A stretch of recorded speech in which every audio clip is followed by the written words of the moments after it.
Canva just rolled out a bunch of new features. So of course, I had to test to see which ones are actually worth using. This first one might just be my favorite because it was so fun to use. On Canva's homepage, go to the Templates tab and scroll down to Meet AI Video Effects. We're going to use that one to start. It's going to be used to generate a short video. Let's click Add Image and find one. I'm going to use this one, Create with AI. The thing about these is it does take a few minutes, but the good news is you can close it out and work on other stuff while it's generating. So we can just close this out. Let's see all to see what else there is. It does look like these are only vertical videos. I would love to see them in horizontal videos as well, but I love the idea of this door effect for a fun announcement that you might be doing wherever you post videos. Like how fun would it be if this said just reached 100,000 subscribers or something like that. I have to interrupt myself because I absolutely love this feature. It's fun, it's addictive, but there is something you need to know. It will use your Canva AI credits. So that is something to keep in mind when you're using it. I will dive more into that if I do a dedicated video about these video effects. But in the meantime, let's get back to the video. Open an editor, brings it to a video document type. I did test a couple of these, so we will take a look at them too, and they are still processing. But this one does appear to be ready. And again, how fun would this be for an announcement, holding a sign or something like that? And then the final one I tried for this particular test was this one with the world. And again, it would be fun for an announcement. This next feature I find to be the most practical. And don't mistake practical for being boring. This is a time-saving feature. And there are several different aspects for it. And I was so excited about this feature, I got on camera because I knew that this would be a dedicated video later on. I created this YouTube thumbnail. I really like this effect where I'm here and then I've got this duotone effect behind me that's blurry. I think that looks cool. And anything that I do in purple, I would really like this effect. Before, I would have had to download both of those things and then put them into my brand kit. It's what I did with this, what I did with this, what I did with that.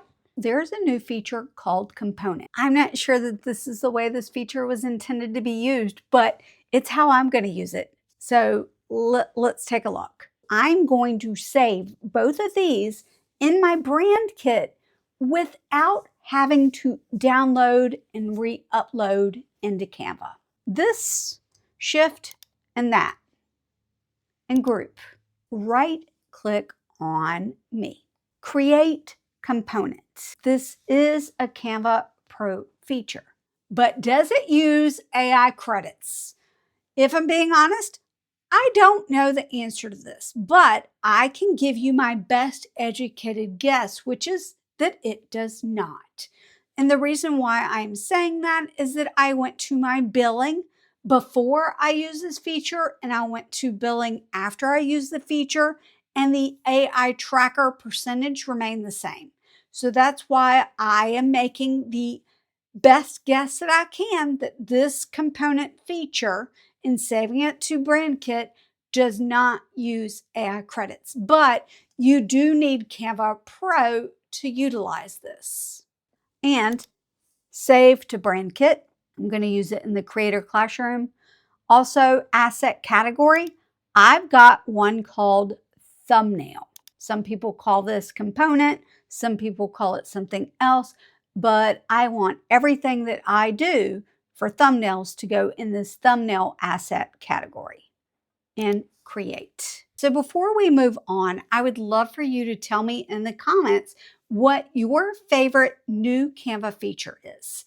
It's going to take it a minute to populate. There it is. The fun thing about this is that when I go to create additional thumbnails, now I can go to my brand kit, go to thumbnail and click.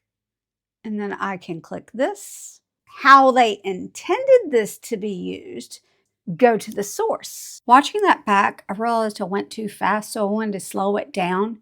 Basically, when you click on something that is a source, this purple thing will pop up and tell you what it's named, and then there is a source button.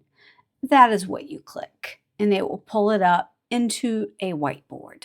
I'm going to click Position, Layers, and we're going to ungroup this so that I can select this back layer. We're going to make it not purple. Edit.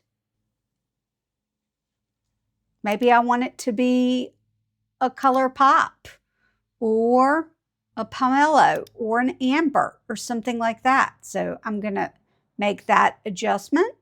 What you need to do is click Publish Updates, or this isn't going to change anything. Once you publish, you will need to apply updates for each design. Existing designs won't change unless you update it. So we're going to publish that. Updates available for designs. I'm going to click on this, and you will notice that there is a brand new button, and it's like 2 arrows with a red dot. I'm going to click Update. I can update this instance, or I can update all instances. And then it will change it to that new color that I made on both of them. The other thing it should have done was change for my brand kit, but it doesn't. Did it do that? It did. That's pretty awesome that you can update it that quickly. This is particularly helpful if you use a lot of the same images in your thumbnail repeatedly. I can create a brand new thumbnail straight from my brand kit, and I didn't have to download a single thing. It's amazing. Hold on a second. I just got a call from Canva. Yeah, I'm definitely going to tell them about Canva AI 2.0. Canva AI 2.0 is probably the biggest update that Canva released. It is still rolling out as the time I'm filming this, so if you don't have access to these specific features that I'm going to share with you that were my personal favorite, then just be patient. I've heard through the grapevine that they will be launching everything to everyone by June, but sometimes launches take longer than they expect, so just be patient. One of the things that impressed me the most is something called a memory library. This basically allows Canva AI, whether it's Ask Canva or Conversational Canva or whatever Canva you're using with the AI, to know a little bit about you and how you design, and it helps with the responses. I was absolutely blown away by my personalized memory book. I just want you to hear in my voice how excited I got when it got a few things right. And I'm very interested to know whether you feel the same way when you do this. First, you're going to go to Canva AI logo on your homepage. You're going to be able to create an About Me. This does take a couple of minutes, but basically it gets to know you through your designs. And for me, I have over 4,400 designs that are still within Canva. It is doing that for me. Now we're going to speed this up until it gets done. Now we're going to look at the document. You can just click on it and it will open up. Make it modern, keep it true. I teach creators practical, no fluff Canva skills so they can publish faster, look sharper, and stay true to their message. It nailed down that I run the Creator Classroom on YouTube. It is absolutely about to blow my mind. I also build a member-only Canva template. I dig into Canva updates and translate them into step-by-step workflow. If something moves, I cover it in my Where Did It Go shorts so you don't waste time hunting menus. What? And now it's about to tell me about my non-Canva stuff. I'm often exploring garden related projects because learning by doing keeps me sharp for everything I teach. Oh my gosh, what? That was so much fun. And I think that that actually helps the next feature, which is basically that you can schedule things for Canva to do when you're offline. Now, this is completely different than Canva offline, which, by the way, I was not a fan of that. I know a whole bunch of people are hyping it up. I don't like it. But anyway, this next feature allows you to schedule something that you want to do in the future and basically have Canva do something while you are not inside of Canva. So you can work on something and not be there working on something. Let me show you what I mean. On the Canva AI page, you're going to type in whatever your prompt is. So here is mine, research YouTube and other resources. And then, of course, I connected that source to the web. I'm choosing premium as the default here.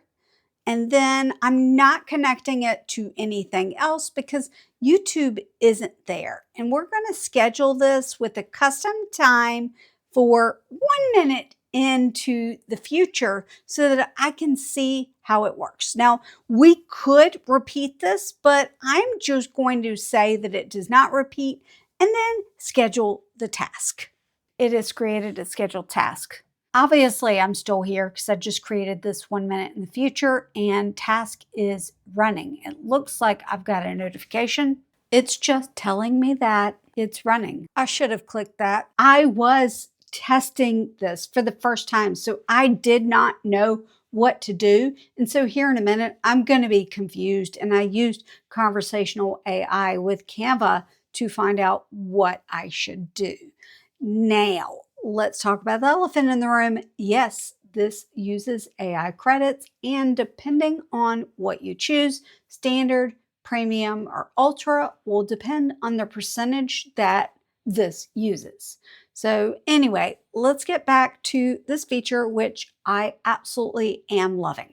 Where will it be? That's weird. I got a notification that the task was running. Oh, and then it gives me a bunch of information there. Thumbnail ideas, title ideas. I would say that it's somewhat accurate, but it's not completely accurate. Just like with any AI tool, you have to double check the accuracy because there was some discrepancy in what it gave me and what actually came out with Canva Create 2026. I'm going to go ahead and make it a doc, but then I'm going to go ahead and say it did the research for me. And if I'm at the end of the day and I know that I need something in the morning when I first get started, then I can have it scheduled so that it is ready for me to create that doc right when I get to Canva instead of having to do the thing right when I get here. So it just is a momentum builder. I had a very limited time to test all of these features out without worrying about AI credits. And because of that, I went into a spreadsheet and asked Canva to help build me a spreadsheet with a bunch of different categories tiering different features that I should test. So I see this being really helpful for like figuring out video ideas for your specific niche. And right here on Canva's homepage is where you can create a brand new sheet. Once you are in there, you click this little button, either Ask Canva or this button over here, Canva AI. And that's how I got to what you're about to see. What are the top priority features I should test and document? It went to the web to research. This is where stacking the two skills on top of each other would have really been helpful for me personally, but I wasn't thinking about it the day before and did not schedule this task to run while I wasn't at the computer. it gave me a tier 1 must list. You saw it just put that up. It did take a while. It is still actively editing the sheet as I am looking at this left chat side panel. I wish that I could pop this out so that I could see everything. I don't know if I go into this and close it, whether it's still working, but it gives me the feature name, what category it would be in, why to test it, what to test. This is so much better than something I could have created. What? I actually really like this. I loved what it gave me, but I, in addition to a Canva sheet, also asked for it to create a document. It did not do that. So watch me work with Conversational AI to get this project how I actually want it. The only thing is I asked for a Canva sheet and a Canva doc, and it only gave me the Canva sheet, so I asked for it again. I had to actually add a Canva doc page on this Canva sheet design in order for it to do that. It did complete it, but it gave me a chart. I didn't want a chart. Now it's working on editing this. Scroll down and see. I like this so much. It's giving a priority list in a different way. Oh, I don't have 6 hours. And it also gave it to me in a table. And yes, it uses AI credits. Everything else I like. So let's go back. 2 hours left. While I do not agree with the results here, it's suggesting I test Dreamlab, which I will absolutely go into Dreamlab. I don't think it's my number one priority. I love what this did for me. Sometimes Canva releases new features that are actually old features, just updated. So when I heard that Magic Edit had an update, I did not hold out high hopes because while I liked the concept of what it could do, I never really was fond of all of the results that it gave. So in this next clip, you are going to see me putting it through its paces. Take this and go to Edit and Magic Edit. It looks the same to me, but we're just going to click. And I could change the color here, but the color is not actually green. Change the color to teal. And we'll just generate that and see how it goes. Previously, when I asked it to do something like this, it did not do a fantastic job. So I'm curious if it does a that's fantastic job. Could I change something else like this book, turn this into a journal instead? This is where I would typically have more of trouble in the past, is that it just, wow, that did amazing. So now let's see if we can change this, make the leather darker in color. I love that we can click the items instead of having to brush it. I love that. Now I want to test a design that I have already made, a YouTube thumbnail, because I wanted to change a few things about the look of it. What if I wanted to get rid of the stuff on a shirt without using Magic Eraser? Could I use Magic Edit to do that? And so I'm going to click on this, make the shirt a solid color. Generate. This would help save some time with Magic Eraser potentially. Like, I really like that. Make the shirt a little darker gray. Adjust may be a better option for this edit. This one's taking a little bit longer. I like it. It actually gave it a pocket. Make the shirt emerald green and leave off the pockets. Now it still thinks adjust is better, but I know that it's not. Ooh, change the hat to be black. Love it. Remove pocket from shirts. Yeah, I know Magic Eraser may be better, but based on this picture, it's more difficult. I like that so much, but does it use AI credits? Again, I am guessing with this one, either it uses minimal credits or it doesn't use any, because I looked at the billing percentage or the AI tracker percentage before I used the feature, and then I looked at it after, and that number didn't go up. So I'm assuming that it doesn't, but let me know what your experience is. And I'm going to test one more image, and I want to test to see if it will change the color of an animal. I wonder if I could change it to be a cow to be white and brown. Oh, I love that. I really am loving Magic Edit a lot. Those weren't the only Canva new features that I'm loving right now. Watch us next to see more, and I'll see you over there. Bye.